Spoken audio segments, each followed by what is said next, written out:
Bukan pagi hari ini adalah lidahmu sama dengan kesaksianmu. Nah, saudara-saudara, kalau kita bicara soal lidah atau perkataan, memang itu kitab Yakobus membahas dengan sangat baik dan khususnya juga terkait di dalam perikop yang baru saja kita bahas. Dan di dalam perikop ini Yakobus itu mengawali dengan satu hal ya. Dia berkata, janganlah banyak orang di antara kamu mau menjadi pengajar atau menjadi guru. Jadi kalau kita perhatikan ya, kenapa Yakobus itu berkata demikian? Karena memang saudara-saudara menjadi pengajar itu punya tanggung jawab yang sangat besar sebenarnya. Menjadi pengajar itu kan banyak berkata-kata ya. Jadi banyak memakai lidah, memakai mulut untuk mengatakan sesuatu gitu. Nah, kalau kita misalnya bandingkan dengan ayat yang 26 ya. Sebab sebagaimana tubuh tanpa roh mati, demikian juga iman tanpa perbuatan mati. Jadi misalnya kalau hanya orang berkata-kata, saudara, tapi tidak disertai dengan perbuatan, maka itu kan menjadi sesuatu yang disconnected ya, tidak terhubung. Nah, itu sebenarnya menjadi seorang guru, pengajar itu ya termasuk menjadi hamba Tuhan atau kita sebagai orang Kristen ya. Kalau misalnya kita banyak berkata-kata, tapi kemudian kalau dalam perkataan itu tidak disertai dengan apa yang kita katakan, mungkin kita bisa berkata-kata dengan segala pengetahuan yang banyak, tapi tidak disertai dengan tindakan yang nyata. Maka Yakobus mengatakan, itu iman tanpa perbuatan itu mati. Semua itu nggak ada gunanya. Nah ini Yakobus sudah bahas ya, tentang iman tanpa perbuatan. Karena di dalam bagian eh, sebelumnya itu Yakobus banyak membahas tentang banyak orang mengaku beriman, beriman, beriman, tetapi tidak ada tindakan, tindakan, tindakan, dan tindakan. Maka Yakobus kemudian berkata, kalau mau menjadi pengajar, menjadi guru, maka hati-hati. Kalau bisa jangan banyak yang mau menjadi pengajar. Tentu yang disorot oleh Yakobus dalam bagian ini bukan berarti nggak boleh jadi pengajar, karena poinnya bukan di sana ya saudara ya. Menjadi pengajar itu adalah sesuatu panggilan yang mulia. Menjadi guru, menjadi hamba Tuhan, menjadi pelayan Tuhan yang memang banyak berbicara, itu adalah panggilan Tuhan yang amat mulia. Dan Yakobus itu bukan menyorot hal itu, saudara-saudara. Bukan menyorot supaya jangan banyak orang menjadi hamba Tuhan. Jadi ini nggak bisa ditafsirkan dengan tafsiran yang salah ya. Cara menafsirkannya nggak bisa dengan cara yang demikian. Jadi nanti mungkin banyak orang berpikir, sudahlah saya nggak usah menjadi pengajar, menjadi hamba Tuhan, menjadi ini. Karena firman Tuhan mengatakan demikian. Tidak begitu cara menafsirkannya, saudara. Karena yang sekarang sedang disorot oleh Yakobus, yaitu adalah bagaimana seorang, apa yang dikatakannya itu mesti sesuai juga dengan tindakannya, saudara. Makanya kalau kita lihat dalam bagian ini, menjadi guru itu juga dikatakan dia itu dihakimi. Jadi akan dihakimi, saudara. Jadi menjadi pengajar, menjadi seorang pelayan itu panggilan yang mulia, tapi kita selalu ingat itu adalah ada penghakiman yang sangat berat dari Tuhan, saudara. Maka dihakimi menurut ukuran yang lebih berat. Jadi ini kan tidak gampang ya. Jadi karena ada penghakiman yang mungkin agak lebih spesial gitu ya. Karena bisa mengajar tapi akan dihakimi lebih berat karena punya pertanggungjawaban yang tidak mudah untuk setiap orang-orang yang memang terpanggil entah menjadi hamba Tuhan, menjadi guru, termasuk kita orang-orang Kristen, saudara ya. Kita akan dihakimi berdasarkan apa yang kita katakan. Bahkan kalimat sia-sia, kalimat sumbang, kata-kata sumbang yang kita keluarkan dari mulut kita, itu juga akan dihakimi oleh Tuhan. Kalau saudara nanti baca misalnya di dalam Matius pasal 5, kalimat-kalimat yang kita kalimat sumbang gitu ya yang kita keluarkan itu kita pertanggungjawabkan di hadapan Tuhan. Nah, apalagi menjadi seorang pengajar, menjadi guru, menjadi pelayan Tuhan, pengkhotbah dan sebagainya. Saudara-saudara, apalagi Yakobus mengatakan begini, sebab kita semua tersandung dalam banyak hal. Saudara, siapa yang nggak pernah tersandung di dalam perkataannya? Siapa yang nggak pernah misalnya salah di dalam tindakannya? Nah ini Yakobus seolah-olah mau menyindir loh. Siapa tidak tersandung dalam perkataannya? Ya orang yang sempurna. Siapa orang yang sempurna yang nggak pernah bersalah dalam perkataannya? saudara-saudara, pasti kita tidak bisa mengaku kita orang sempurna, nggak pernah bersalah, saudara-saudara. Kita ini adalah orang-orang yang memang bisa jatuh dalam kesalahan. Makanya Yakobus berkata, saudara, hati-hati kalau mau menjadi pengajar, hati-hati kalau mau menjadi guru, hati-hati kalau mau menjadi seorang pemimpin yang berkata-kata. Kalau itu tidak sesuai apa yang kita katakan, tidak diikuti dengan tindakan kita, dan apalagi kita akan dihakimi lebih berat dengan penghakiman yang tentunya saudara ini lebih mungkin dari yang lain gitu ya. Bahkan kemudian saudara, kita gampang sekali bisa tersandung. Makanya Yakobus berkata, siapa yang bisa mengendalikan seluruh tubuhnya? Itu hebat banget saudara-saudara. Nah, ini satu peringatan-peringatan yang tentunya Yakobus berikan kepada kita saudara, untuk kita tentunya berhati-hati di dalam kehidupan ini. Nah, Yakobus itu kan memberikan satu ilustrasi supaya kita lebih paham ya. Ini ilustrasinya sudah ada langsung dalam firman Tuhan. Ayat 3, kita mengenakan kekang pada mulut kuda. Ini kan ilustrasi ya. Mengenakan kekang pada mulut kuda. Mungkin pertanyaannya begini saudara, kenapa Yakobus dalam bagian ini memakai kuda saudara sebagai ilustrasinya itu? Kenapa dia pakai kuda? Kan banyak binatang yang lain saudara. Tapi kenapa dia pakai kuda? Nah, saudara, kalau kita meneliti ya, ini tentunya Yakobus luar biasa. Pasti punya alasan-alasan kenapa pakai kuda. Tapi kalau kita lihat ya, kuda itu adalah gagah sekali. Dan kuda itu lambang daripada sebuah perjuangan. Kuda itu lambang daripada peperangan. Karena kuda itu kan sering dipakai waktu orang sedang perang, di dalam medan-medan peperangan ya. HUT TNI kemarin, waktu kita tonton ya, kita lihat kuda itu banyak banget tuh. Karena memang kuda dipakai untuk peperangan, saudara. Nah, kalau kita lihat, kuda ini kan termasuk yang sangat kuat. Termasuk yang sangat kuat. Ya. Tapi coba saudara perhatikan, dikatakan di dalam ayat ini bahwa mulut kuda itu bisa dikekang.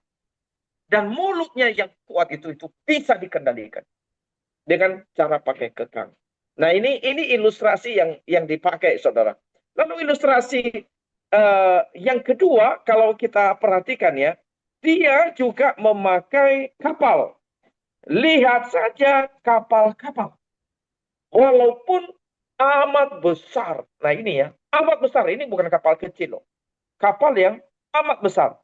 Dan digerakkan oleh angin keras, ia dapat dikendalikan oleh kemudi yang amat kecil menurut kehendak jurumudi. Nah, kalau saudara perhatikan di dalam bagian ini, Yakobus itu sangat pintar, luar biasa. Jadi dia membawa kita untuk melihat dari guru, saudara, dari pribadi seorang guru, tapi kemudian bergeser kepada mulutnya, saudara-saudara. Jadi mulut. Jadi bagaimana mengendalikan mulut dia.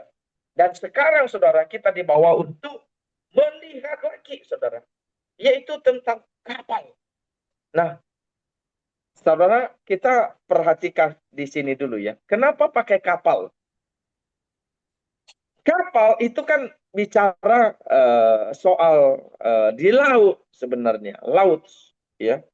Kapal itu bicara di laut, tempatnya di laut, saudara ya, kapal. Jadi itu kapal nggak ada di darat. Nah, yang ada di darat tadi itu apa, saudara-saudara? Yang ada di darat itu adalah kuda, ya, kuda. Jadi ini Yakobus bicara apa yang ada di darat yang paling kuat itu. Salah satunya itu kuda, saudara-saudara.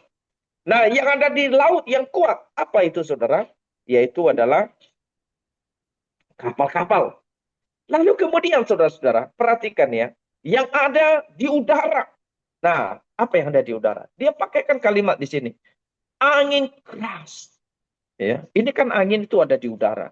Jadi kalau saudara perhatikan, itu ada darat, ada laut, ada udara. Jadi ini kayak model TNI ya. Ini mirip saudara ya. Jadi mau di darat, di laut, ya, di udara, itu dikatakan saudara ya. Kemudian kapal yang ada di laut yang sangat besar itu dikatakan dikendalikan, ya, dikendalikan oleh kemudi yang amat kecil menurut kehendak jurumudi. Nah, ini sesuatu yang sebenarnya sangat menarik. Kapal itu begitu besar, luar biasa. Ini bukan kapal kecil. Ini dikatakan kapal yang amat besar, berarti besar banget, saudara ya. Tapi ada kemudinya kan, itu bisa dikendalikan. Itu dikatakan menurut kehendak, menurut keinginan daripada juru mudi. Jadi, nah, coba sekarang kita perhatikan, saudara ya. Kenapa sebenarnya kita itu di dalam urusan perkataan, urusan lidah, seringkali kita bisa kacau. Kenapa, saudara? Susah dikendalikan. Kenapa seringkali di dalam urusan kata, urusan mulut, urusan perkataan itu ya, seringkali kita susah mengendalikan. Karena sebenarnya, saudara, di dalam bagian ini kalau kita selidiki, Yakobus juga sudah menyinggungnya. Sebenarnya ada urusan di dalam kita ini. Jadi ini bukan urusan eksternal, saudara. Ini lebih kepada urusan internal. Jadi Yakobus itu selain membahas bagian eksternal, saudara-saudara, ya, menjadi guru itu kan sebenarnya bagian eksternal, saudara ya. Itu eksternal, ya. Tapi dia mulai bergeser lebih dalam, saudara. Yaitu adalah ke bagian internal. Dan ini yang sangat disorot oleh Yakobus salah satunya, saudara ya. Yaitu adalah masalah internal, masalah keinginan di dalam hati kita sebenarnya. Kenapa kata-kata kita itu seringkali kacau? Karena itu banyak keinginan-keinginan di dalam hati kita, saudara, yang mungkin memang tidak terkendali sebenarnya. Misalnya kalau saudara perhatikan gitu ya, di dalam pasal 4 ayat 2 ya, kamu mengingini sesuatu. Ya. Di dalam ayat 4, pasal 4 ayat 2, kamu mengingini sesuatu. Tetapi kamu tidak memperolehnya, lalu kamu membunuh, kamu iri hati, tapi kamu tidak mencapai tujuanmu, lalu kamu bertengkar dan kamu berkelahi, kamu tidak memperoleh apa-apa karena kamu tidak berdoa. Saudara, apa masalahnya? Itu adalah masalah keinginan. Masalah keinginan. Dan keinginan ini, saudara-saudara, itu seringkali yang mempengaruhi mulut kita, mempengaruhi pikiran kita, perkataan kita. Makanya kalau kita lihat, mulut itu adalah refleksi daripada keinginan kita. Mulut refleksi dari keinginan kita. Dari apa kehendak di dalam hati dan pikiran kita ini, saudara ya.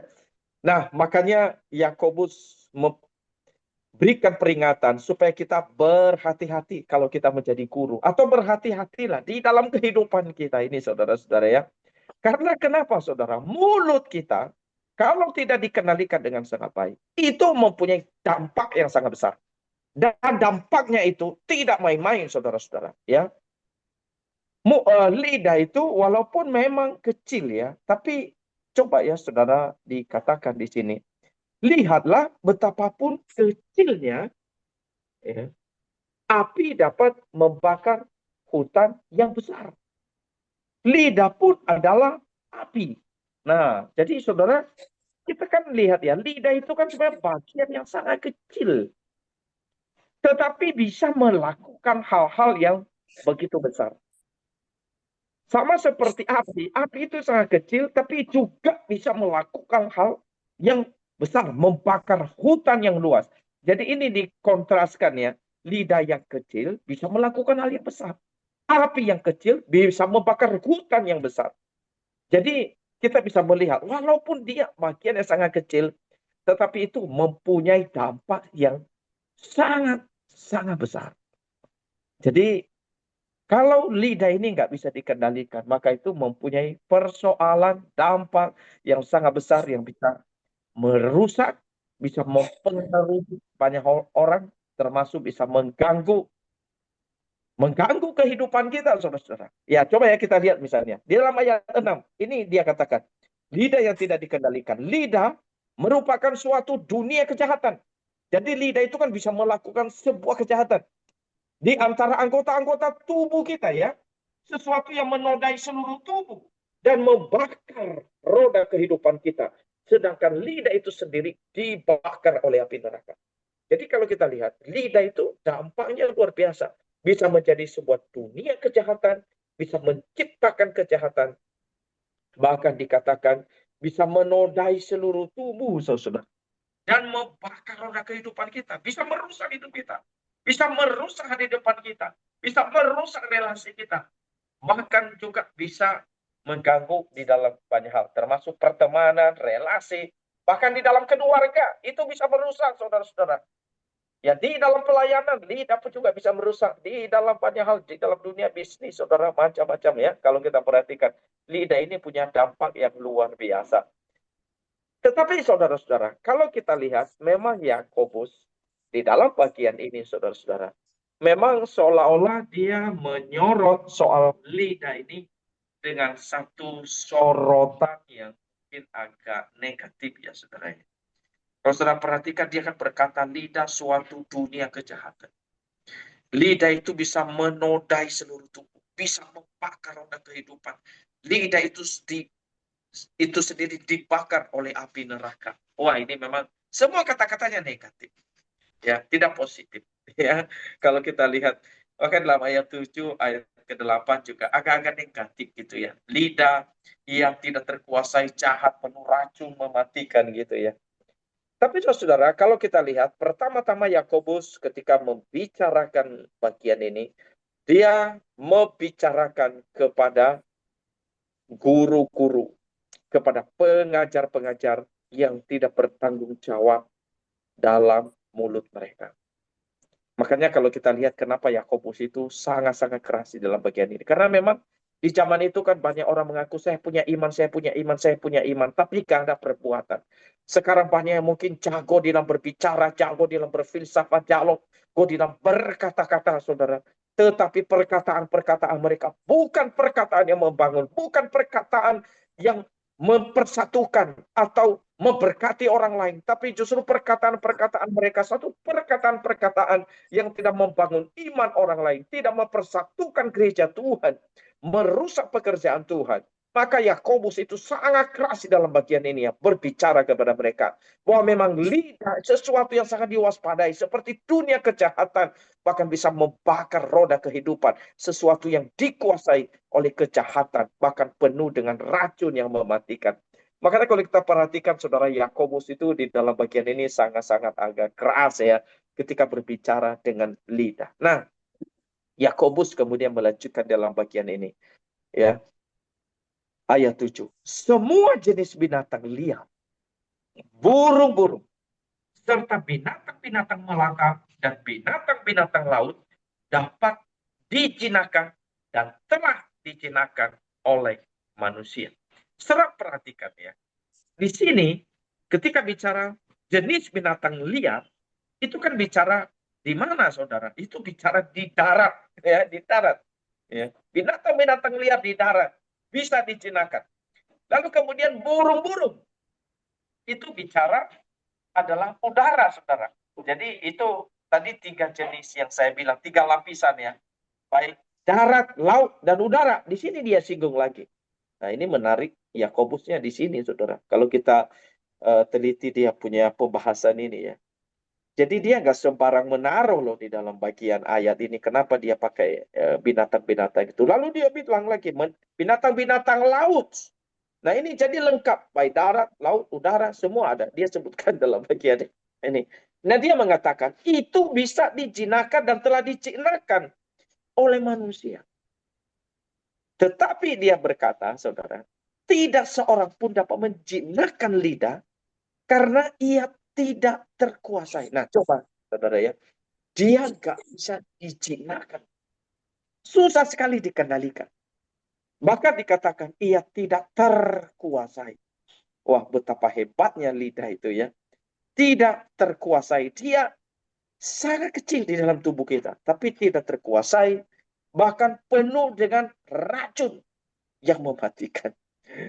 Nah, ini sesuatu yang Yakobus singkapkan kepada kita. Lidah itu adalah punya bahaya yang sangat-sangat besar. Yang nggak gampang.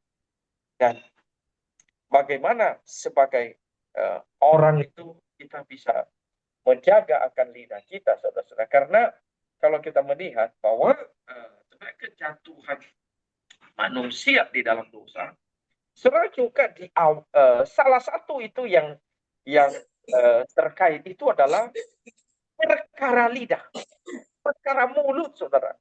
Ya, bahkan kalau kita melihat bagaimana perkataan Tuhan itu dipecahkan oleh ular.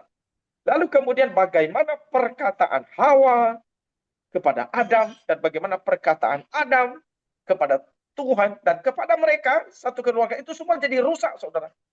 Jadi kita melihat memang, saudara, lidah perkataan itu sudah diracuni, ya, atau sudah rusak dari awal, sejak manusia jatuh di dalam dosa. Dan itu di awalnya dari sana. Jadi kita bisa melihat bahaya daripada kerusakan daripada lidah ini atau perkataan mulut itu, saudara ya. Nah, Yakobus menyoroti lebih dalam lagi. Dengan lidah kita memuji Tuhan dan Bapa kita. Tapi dengan lidah juga kita mengutuk manusia yang diciptakan menurut rupa Allah. Dari mulut yang sama keluar berkat dan kutuk. Nah, hal ini, saudara-saudaraku, tidak boleh terjadi. Kenapa, saudara? Yakobus mau menekankan bagaimana di dalam mulut yang satu itu penuh dengan kutuk, tetapi di dalam mulut yang lain, di dalam mulut yang satu juga bisa keluar berkat. Itu nggak mungkin, kata Yakobus, ya. Karena dia kasih ilustrasi. Apakah mata air memancarkan air tawar dan air pahit dari lubang yang sama? Saudara-saudaraku, apakah pohon ara dapat menghasilkan buah zaitun dan pokok anggur dapat menghasilkan buah ara? Demikian juga mata air asin dapat mengeluarkan air tawar. Jadi ini Yakobus membawa kita untuk melihat satu ilustrasi di sini, ya, saudara ya. Jadi terkait dengan mata air, yang sumber air, juga terkait dengan pohon, lalu terkait dengan air. Ya, jadi nggak mungkin sebenarnya mata air memancarkan air tawar dan kemudian air pahit dari lubang yang sama. Nggak mungkin, katanya ya. Jadi itu mau menekankan sumbernya dari dalam.